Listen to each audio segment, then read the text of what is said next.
Plateau.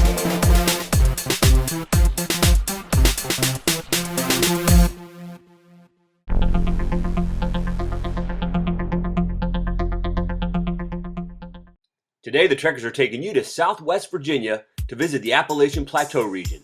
We're going to visit the counties of Wise, Dickinson, and Buchanan, but first we're going to stop by Wise County. We're going to visit Coburn Elementary because a student there, Joe Evans Jr., invited us to come visit. Well, we're already feeling welcome here at Coburn Elementary. We have a great sign, welcome Virginia Trekkers. That's right, so we're going to head on in and we're going to meet the kids at Coburn Elementary and especially Joe Evans Jr. who invited us to his school. So far so good. Boy, I am feeling some great hospitality here today. I'm David. And I'm Alfonso. And we're here at Coburn Primary Elementary School with the Spartans. And we're going to take you all around the Appalachian Plateau region in this podcast. We're going to show you some of the cool sights that are here. It's a beautiful place. We're looking forward to it. So if you're ready to go trekking, let's go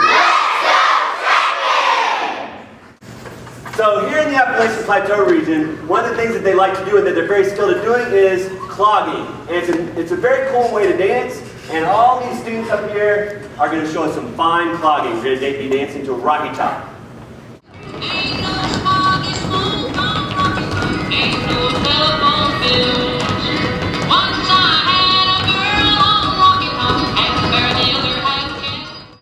And we just want to thank Joe Evans Jr. because he's the one who invited us here to Coburn Primary.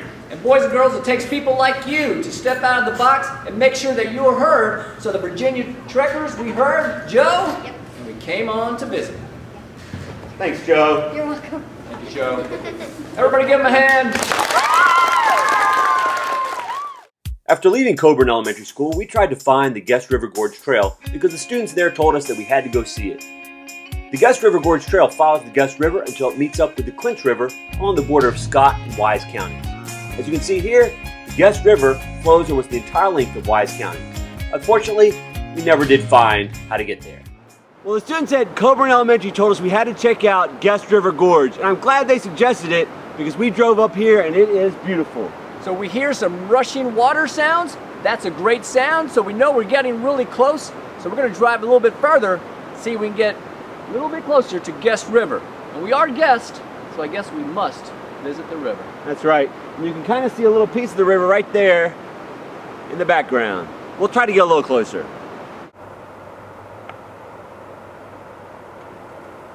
Well, we traveled a little bit further. We can still see the river. It's a little bit better view here, but we just haven't reached down to the bottom because of time. Yeah, I'm not sure, we aren't local, so we aren't sure exactly where to go to get the best view of this, but it looks like it's a very beautiful place, and I'm sure even in the summer with all the leaves out, it'd be even more awesome. Well, we've enjoyed spending some time with the Coburn Elementary students, so thank you, Coburn, for a great stay. It's a beautiful part of the Appalachian Plateau, and now we're going to explore some other parts of this region of Virginia. So let's go on trekking. So now the trekkers are leaving Coburn, and we're heading over to Big Stone Gap, where we're going to take you to the Southwest Virginia Museum. All right, we've entered Wise County, which is one of the counties in the Appalachian Plateau region, and here's one of their towns, Big Stone Gap. And one important fact about this, it's the birthplace of a former governor of Virginia, Linwood Holton. There's a picture of him, right there.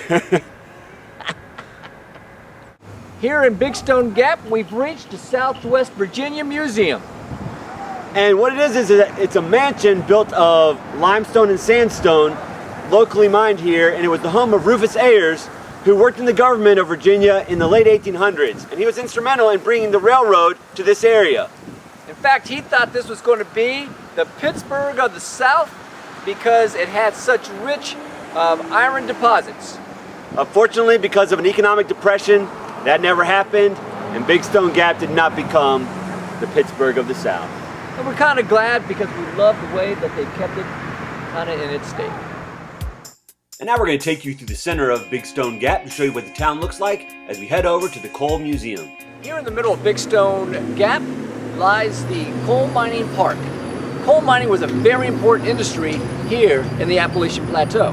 And you can see behind us a statue of a coal miner with his pickaxe, ready to go to work getting that coal out of the mountains. And we thank them for doing all that hard work of getting coal, because if it weren't for the coal, we wouldn't have electricity.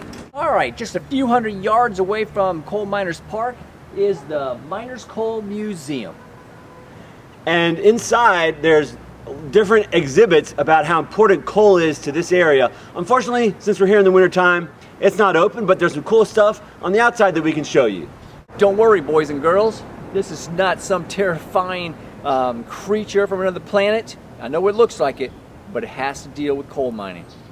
And this is right outside the museum, and you can see these big grinders in the front. That's because coal is actually a rock that they have to dig out of the mountains. So these big machines would do the work of those men. Remember the statue we showed him with his pickaxe?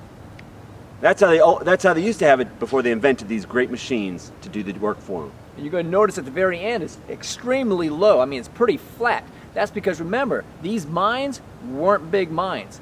They would dig it out here, but the workers would have to work in small amount of space. Right outside of Big Stone Gap, we wanted to show you some of those gaps in the mountains and talk about why it's called the Appalachian Plateau. So we're here in the Appalachian Plateau region, and you know a plateau is an area of high raised flat land. Well, looking around, this doesn't look like flat land at all. It looks like very mountainous land.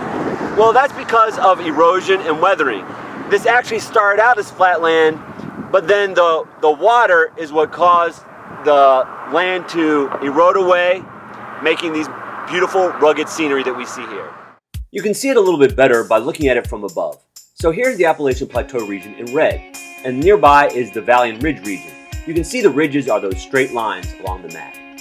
But if we zoom down to the Appalachian Plateau region, you can see that it's covered with all different types of rivers, just like the Guest River.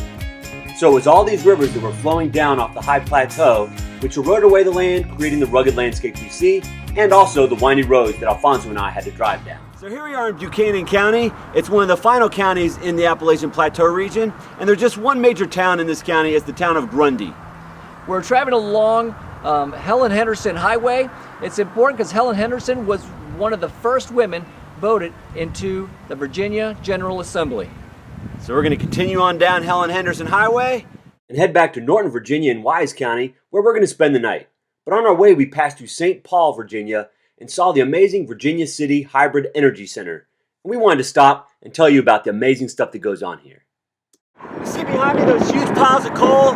That's what comes out of this whole region in the Appalachian Plateau, and what they're doing here at this huge plant is they're transferring it into energy. You can see over on this side where that takes place.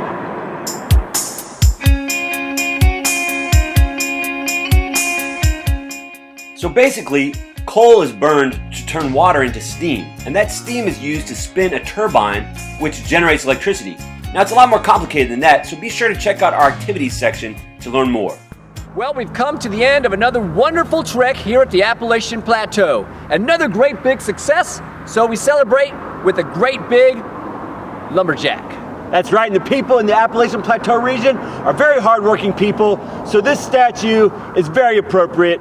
And students at Coburn Elementary who enjoyed visiting you, I'm sure you're all familiar with this statue because it's right outside the town of Coburn. To go see more podcasts, just go to www.virginiatrekkers.com. And keep on trekking! Go trekking!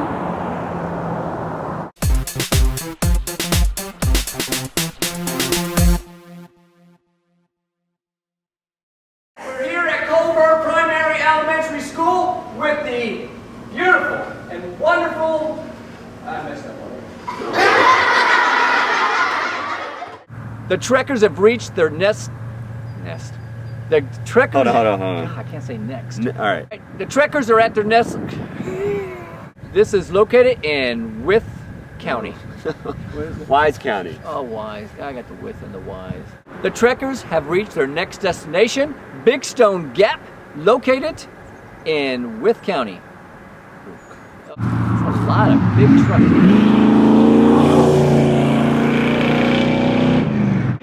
That's right, and the people here in the Appalachian Plateau region are very hardworking. And they're loud because we found they have really loud cars.